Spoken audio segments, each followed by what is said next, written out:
मी जेव्हा शेतात आले तेव्हा मला ही भाजी दिसली आणि म्हटलं चला घरी घेऊन जाऊ आणि तुम्हालाही याची रेसिपी मी दाखवते। ही जी कुंद्र्याची भाजी आता आपण आणली आहे तिला स्वच्छ पाण्याने धुवून घेऊ, कारण मागच्या साईडने भरपूर माती लटकली आहे। तिला स्वच्छ धुवून घेतली आहे आणि तिला थोड्या वेळासाठी पाण्यात ठेवले। इथे मी पाणी गरम करण्यासाठी ठेवलं होतं। आपण आता ही भाजी त्यात टाकू।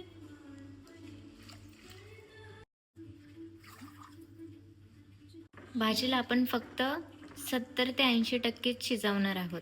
त्यातलं काळं पाणी निघून जाण्यासाठी फक्त आपण गरम पाण्यात तिला उकळून घेणार आहोत। आणि भाजी शिजते तोपर्यंत मी त्याच्यासाठी लागणारं साहित्य तयार करून घेते।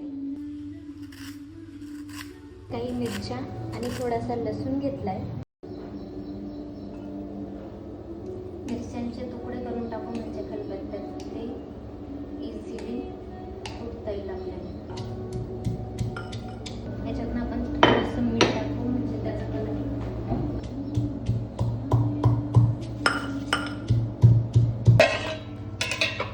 भाजी शिजलीच आहे आता, आपण हिला काढून घेऊ।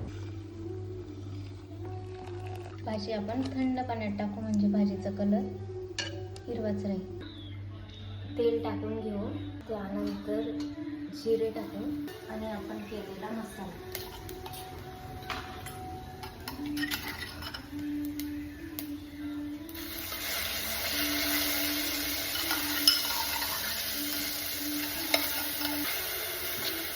यात थोडं हिंग टाकू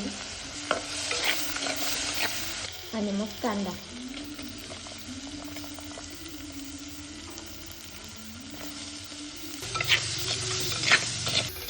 आता आपण कांदा चांगला परतून घेऊ म्हणजे पुन्हा असा लालसर कलर येईपर्यंत आणि मग त्याच्यात आपण ही भाजी पूर्ण निथळून टाकणार आहोत। निथळून म्हणजे डायरेक्ट अशी लूण।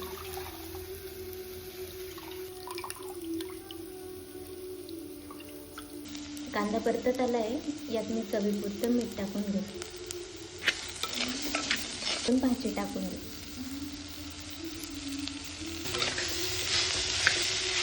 आणि आता मिक्स करून थोड्या वेळासाठी शिजायला झाकण ठेवते। भाजी दिसायला पण एवढी छान दिसते आणि चवीला तर अप्रतिम झाली होती। तुम्ही जर ही भाजी कधी ट्राय केली असेल ना तर मला कमेंट सेक्शनमध्ये नक्की सांगा।